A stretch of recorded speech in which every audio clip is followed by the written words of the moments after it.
What's up, Print Hustlers? Bruce from Printavo, simple shop management software on the Print Hustlers podcast, show, whatever you want to call it. We're just really excited just to chat about things and dive deeper with our co-host here, Steven Farag, co-owner of Campus Inc. Today I actually wanted to talk about focus and around delegation, around distractions. I feel like every business owner just gets tapped on the shoulder constantly, especially when you're physically there a lot, which a lot of shop owners just have to be. Totally understandable. But focus, I mean, there's the ADD component, there's the just complete distractions component, which probably fuels that too. Do you have problems you feel like focusing throughout the day consistently? Yes.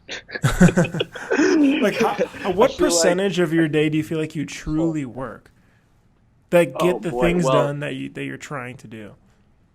I bet, I think it comes down to the hours of the day in which we do those things. So I'll make a list every morning on my phone, just hey, these are the things I have to get done. If it's dead quiet and there's no one around, I can knock those things out in 2 hours. But when the day starts, those 5 tasks that I have to get done could take 6, 7, 8 hours just because there's this massive tug of war with my attention, time, people around me, people coming in to talk.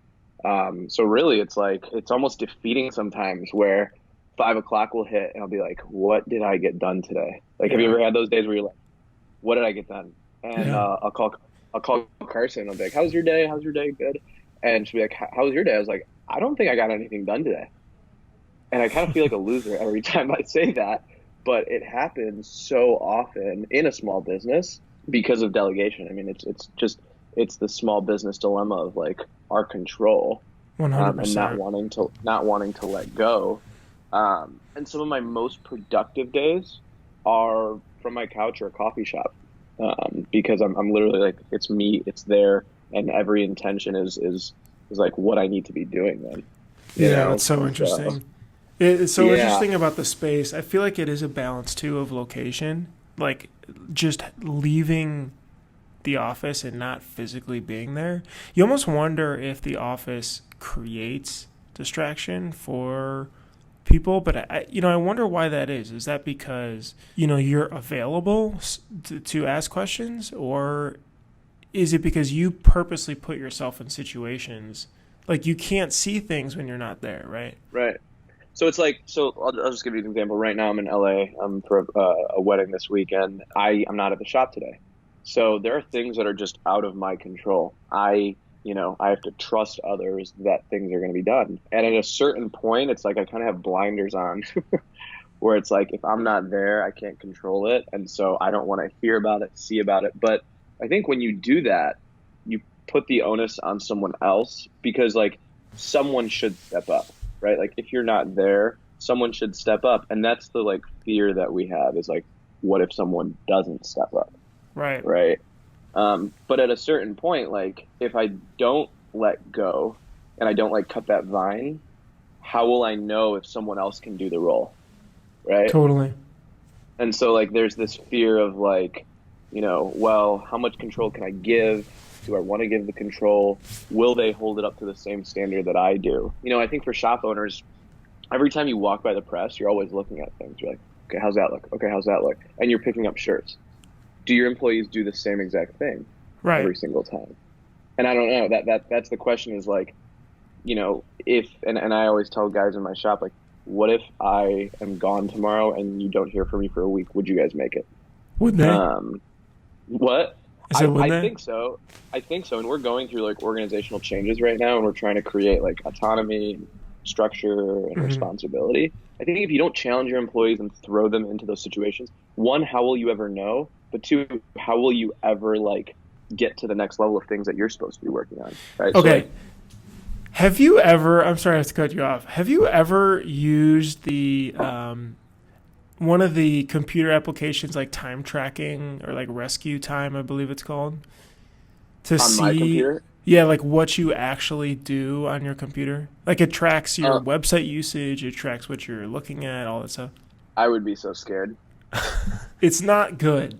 I'll leave it at that. Especially I found myself almost looking at, like, if I have a second of downtime, I just open up Facebook and I start looking at the screen printing groups. But I noticed that I do that 15 times every day, Right. and So it's like, almost a habit. You wonder if that's think, just like checking the phone and doing this and that. There's like all these, like, there may be 100 of these little things that are not big picture related that distract the kind of long form focus. there's an app on the iPhone, not an app, but it's called like Screen Time or whatever. Like, it's just standard on there. And in busy season, I had something like 2,000 different notifications a week Yeah. from like salespeople to just like emails coming in, because like I want to be in the know of everything. So I turn on every email notification, every status change, every this, every that. And then what I realized is like, holy cow, I had 2,000 things coming in, in, I don't know, let's say 80 to 100 hours in a week. What is that per hour? And how am I able to ever get anything done? Wait, 2,000. Wait, is that notifications or is that times you pick up your phone? I think that might have been just like things coming at me, whether I'm supposed to look at them or not. I'm like, how many times Slack is buzzing, or how many times just messages are coming into my phone, or notifications, calendar reminders, just everything. And I think if you don't turn them off, right, they're gonna keep bothering you. But I think at a certain point, as a business owner, you have so much bandwidth. Right. And that's the hardest thing, is like, what should you focus on? And more importantly, like, how do you focus on those things, right? So like you, Bruce, like, you guys are obviously hiring a ton of engineers right now, but at the same time, you are working on bugs on the back end, whatever. Like, what do you do in a typical day, right? Knowing that you've got bugs, support, sales, marketing, got to get ready for the next trade show. How do you structure it? Yeah, that it's crazy to think about, because I really try to focus on being so self-aware of like the Facebook thing. Like, I'll notice how much I'm opening up the Facebook groups or clicking to read news really quick, an article while something's loading, right? And I notice that it just happens so often.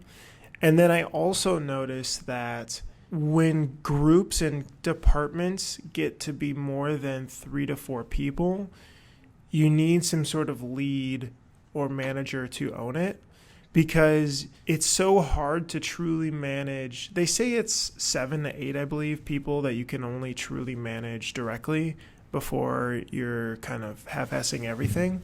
But I think more than that, I think even getting up to 5 or so without having somebody to own and push directives forward, it's just impossible, and it creates the distractions.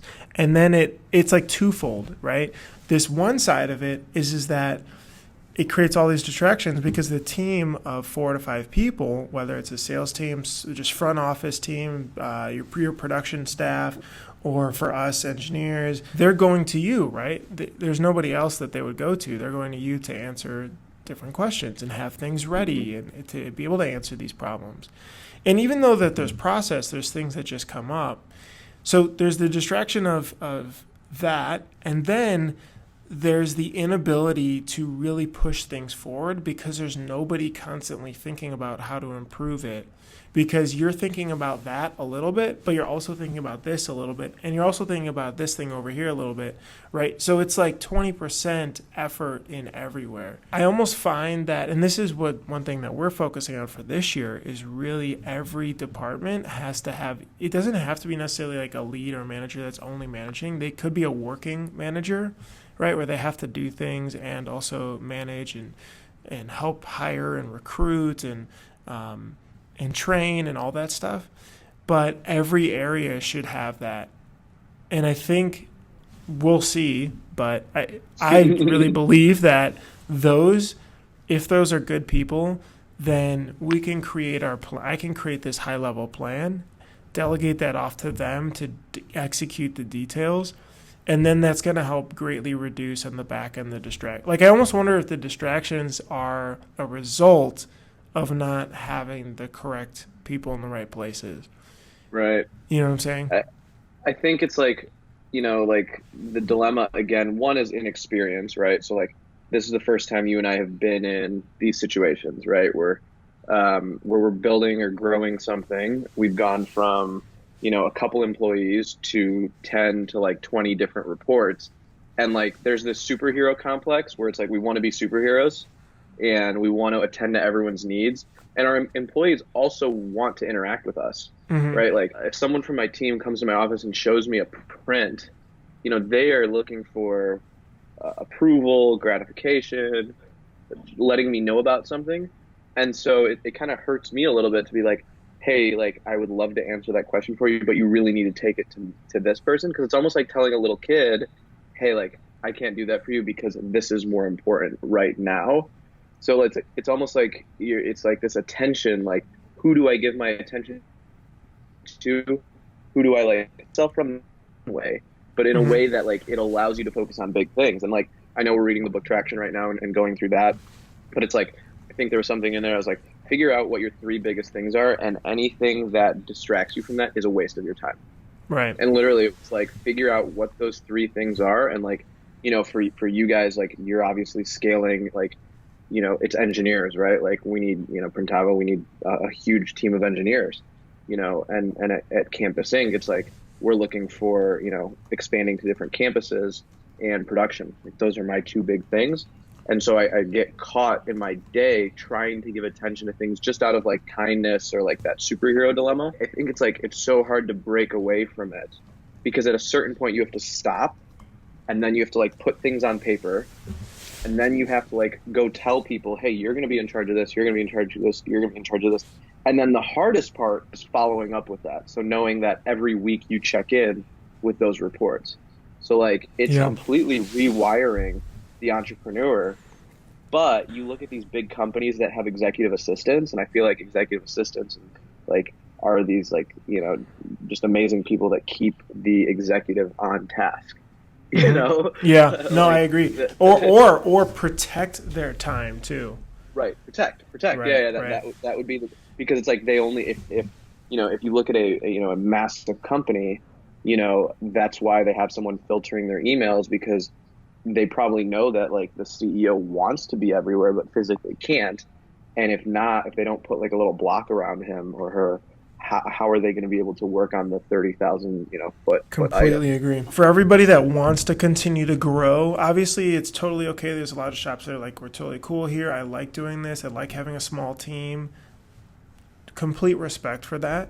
On the other side, if shops are looking to grow, I think there's a reason why obviously the larger companies have more structure, and anything truly that, I think you mentioned this before, that you're not spending time on that doesn't return a 5 to 10x in, call it 3 years. If you're not spending the majority of your time doing those types of activities, it's almost like you're suffocating the business's growth. I mean, it's just, and that's the distractions. If those are spent on the majority of time of your day, or doing things that don't have a return, right? It's like filing papers or delivering things or whatever, shipping things. I mean, I'm still working on that, but I think we're going to be bringing on an office manager type to help with that kind of stuff. But it's almost scary to think about. I write all of my to-dos that I'm supposed to do on my phone every day because I wanted to see what are the things I'm doing. And then if something does pop up, I write it down too and check it off. Gotcha. Just because I wanted to have that. Yeah, I mean, I wanted to see what were the things that are not delivering a big return in investment. Right. So if I think you did this example with me, it's like if you were a clone of yourself, right? And what did you say? Like if you were managing the clone of Bruce right now, yes, would you be pleased with his work? Like if you were doing his quarterly review, it's scary. If I was doing the quarterly review for myself, Steven would just be looking at me saying like, you're working really hard, man, but like, what are you doing? It's like, why are you dealing with this? Why are you dealing? And I feel like the second you get defensive of what you're doing, that's when you know you're doing the wrong thing. Well, I had to take care of this. Yeah, I had to. We make excuses. I do it all the time too. It's just natural to say, I had to, like, who else was gonna? And completely agree. There's times, right? If you're being small, everybody is small at some point, and we're still all small in the grand scheme of things. But I feel like that shouldn't be an excuse long term for it, right? Where we tend to make that excuse, and then a year later are still making that excuse, where should instead be thinking about, all right, these are the things I've been doing a lot. It's clear these are increasing. We're working hard on growing the business. It's not going to go down. So this is the person we need in 3 months, and be able to look back. I don't know. Right. I think it also comes down to like looking at dollars and cents, and we don't look at it as closely as we should, right? So like right now we're kind of doing some deep studies into our financials, working with some guys, some different consultants, just to figure out like a good model for ourselves that we can scale to. And it's like, when you have the right person in the right seat, and like it was a win, right? And you're like, I hired this person to do this job and this job, and they are crushing it, right? But you also know the flip side, the gut feeling you have when you have the wrong person, in the wrong seat, right? Yeah. So like, I think with us, we're so scared of putting the wrong person in a position that we don't do it in fear that it won't be done right. And so I think sometimes we have to kind of say like, we might take a couple steps back by putting this person in this position. But if I don't, how much longer am I stuck doing it? Just last week, we're waiting for our direct to screen to come, Unicoat, all that stuff. In the interim, business partners on vacation. So like, there's just some of us doing some of the different chores around the shop. And we brought in 2 people that have never coded before, never, burned screens, and just kind of taught them how to do it. Because I was going to be in LA this week and next week for Long Beach. And next thing you know, I'm like, whoa, this person's really good at burning screens. Sure. And I would have never known that. And for the last, couple years, we've had, maybe a person that we didn't necessarily need burning screens. And now we put a position of someone in there and they're owning it. If I didn't force myself to say, guys, I need someone in here helping me, how would I ever have known? And sure. So I think one of the keys, like for me, we're obviously scaling the business, is like I give someone a responsibility and I almost like give them all the standards for it. And then I walk away from it and I see how they're going to respond. And I don't want to be like a hovering. And I always tell my employees this, like, I don't want to have to micromanage. Like, that's not what I want to do every day.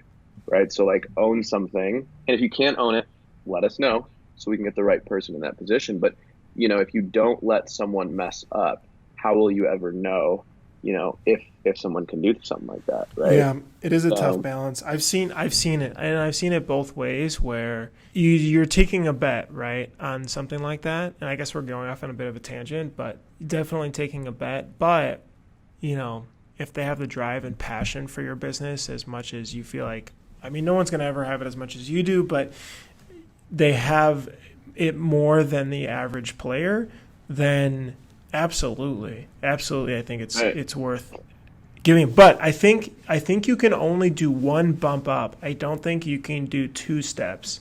You know what I'm saying? Like, what do you mean by that? Okay, so if someone's like a strong executor, a strong worker, right? They can be a potential manager of a team of 3, let's say. I don't think that person is the right person to be a manager maybe of 10 or of manager of leads. You see what I'm saying? Right. In the same boat, we went from a couple employees to 10 to 20, whatever. Like, I'm still learning how to be a manager of more people. Yeah. Right? Like, how do you expect someone to do it? And I think it goes back, even though it's on a slight tangent, it goes back to this. If we don't put people in leadership positions, delegate, we will get so stretched thin that we'll never be able to do what our focus is. And so, if we go back to like the dilemma that we were talking about, it's trusting people and then stepping away so that you can do what you are supposed to do. Right. And that might mean you physically leave, and get out of the shop. But like that delegation and trust is so fine, and the testing of it and all that stuff, that's where I think entrepreneurs break down. I think that's like one of the hardest things to do. Yeah. So yeah, it's interesting. It drives me nuts. I think every year, like the past 5 years in business, I was just on a plane reading yesterday. I was like, okay, every year, what was my focus? Could I like summarize what my year was all about? Could you go back, Bruce, in the, I don't know how old Printavo is now, 8, 7, 8, 10? Could you go back every single year and write down what your focus was that year? What did you accomplish? Like, what was your big rock that year? No, I'm actually, I think this is going to be the first year that we have because of reading the Traction book, of which will be perfect for our next PrintHustlers podcast episode. This will be the first year because it's always just been a very 2-week focus, a 1-week focus, right? Of what do we need? Oh, shoot, what do we need? It's like always fighting fires. Right. You know, it's funny because this all feels like the core to the strong amount of distractions. It's almost like there's a tree, right? And it's true delegation and understanding of the structure of the business. And a failure to do that, plus a failure of self-awareness of what you're doing every day and how you're treating your time, equals distractions. Is that the formula? That's it. Is that the formula? Write it down. Way harder to execute and practice and requires all this other stuff. But, you know, at a high level, it feels right. like that. I think the self-awareness is like just so, if you're not aware of it, I think more and more shops that I'm talking to, you know, we just did coffee with 3 other shops like about a month ago. And I think the one thing I learned is like, it's not just me. Everyone else is in the same problem. Yeah. But completely. if you don't become self-aware of it and like, you know, write down your tangible, like, this is what I have to do in the next 90 days. And, you know, you create some accountability, because the other issue is, who are we accountable to? Like, we don't have board of directors and stuff like that. Right. So we are accountable to nobody. And so that then it comes down to like discipline. So I think one of the things that, you know, has helped me in the last year is like trying to be accountable to someone, just so I know that there's something keeping me like on task. And that might be a quarterly focus group, YEP, whatever it is. Maybe it's just like month to month, but that way you're like thinking, okay, what am I going to have to present in 90 days from now, or 120 days from now, so that I'm accountable to what I need to keep doing. So like when you go from an employee to an entrepreneur, an employee has to be accountable to someone. An entrepreneur really isn't accountable to anyone unless they're owned by, you know, a different body. So that's kind of been my 2020 is like April 15th. Like, what am I going to have done by then? You know, then going into summer, then fall, you know, whatever. Have you found any like really specific things? Because this is really good high level stuff. Any like really specific things that help? For example, I found this Chrome plugin. It's called, let me actually pull this up because this has been very helpful. It's called Just Focus. It's a Chrome extension called Just Focus. You essentially add websites that you don't want to allow yourself to go to when you turn that plugin on. So when I go to that, then I can't go to those, and it breaks the habit, and then I focus more. I've also found personally, it's just me, that if I'm doing a little bit more monotonous type of things, I'll play music, and then that helps zone out like other thoughts that pop up. And then for me personally, I found in the afternoons, if I shift my workspace, it helps improve as like focus too. For some reason, if I sit there for too long, it just like creates this ping pong of thoughts. Right. No, I think. Have you found anything like that? When I kind of like plug in my computer to my whole workstation, I've got all my monitors and keyboards and stuff. And that's sometimes when I'm most distracted. On my computer, I keep Do Not Disturb on during the day. Because like my Slack will just go wild. Oh yeah. And so like Do Not Disturb is so crucial. And sometimes I'll forget, like, oh crap, I had Do Not Disturb on. But like when I'm in a meeting, I don't want my phone to be going off. And then I'll be like, no one's talked to me for 2 hours. What's going on right now? The other thing that you said is like getting away. You know, maybe midway through the day, if the day is going well at your shop and it's 12 o'clock, leave, go somewhere else. Like just get away, go to a coffee shop 1 mile away. And I bet you your productivity will be so much better than you still irking around, you know, your business. Think about this as well, as like your employees don't want an owner that's always over their shoulder. Like what companies, like at Jimmy John's, they're not over their shoulder, like, you know, all the time. The owners aren't coming in. Like, no, get away. Let them trust them so that you can focus on what you need to be doing. So that's a good point. So it seems like phone is big. I also second that one. Literally putting the phone in a completely different location, I found helps. The do not disturb really helps. I almost kind of wish that when there are blocked out times in your calendar, maybe there's an app that does that. It'll auto put do not disturb. And then different location. Those are two big things that everybody should try. The other thing I found, so I'm either like a really late night worker, like my best work comes out from like 10 to 2 a.m. Sure. But what I've learned is super early morning work is like the most clear focus that I ever have when it's just quiet. There's not a lot of distractions going on. And so something I'll do even from home is just get up early, just get on my computer, start working on like just answer all my emails for the day or just knock out these big things before like the craziness chaos starts. It's exciting for growing businesses, but I think we as like entrepreneurs and small business owners, like you kind of have to put your own oxygen mask on and be like, I don't know if I'm doing this right now.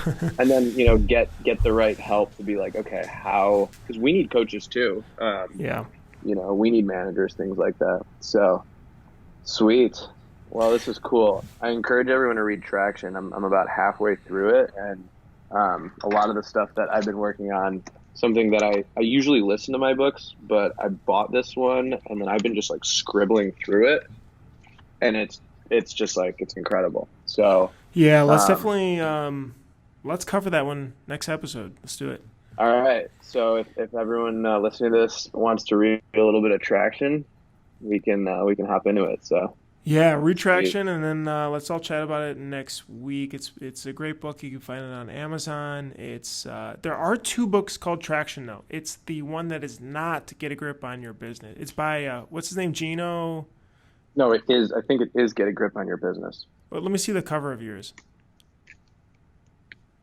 Oh, okay. There's another. Maybe it's an edition thing. Anyway, it is Traction, Get a Grip on Your Business. Gino, get the one that's just black and orange.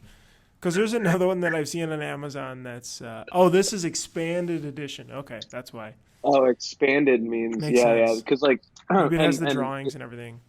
And the book is cool because it's like a workbook. It'll be like, okay, stop what you're doing and go back through and write that down. And so, like, if it was a class for a week, I encourage everyone to do it. Kind of like the profit first kind of model. You should give Gino a call. You should come talk at PrintHustlers. I'm going to. Let me text him right now. Call him now.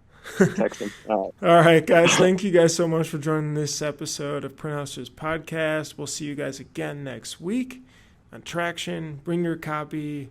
Maybe we'll get somebody to call in and we'll do something too. We'll add some people to the show. Oh, flavor. All right. Have a great week. See you guys.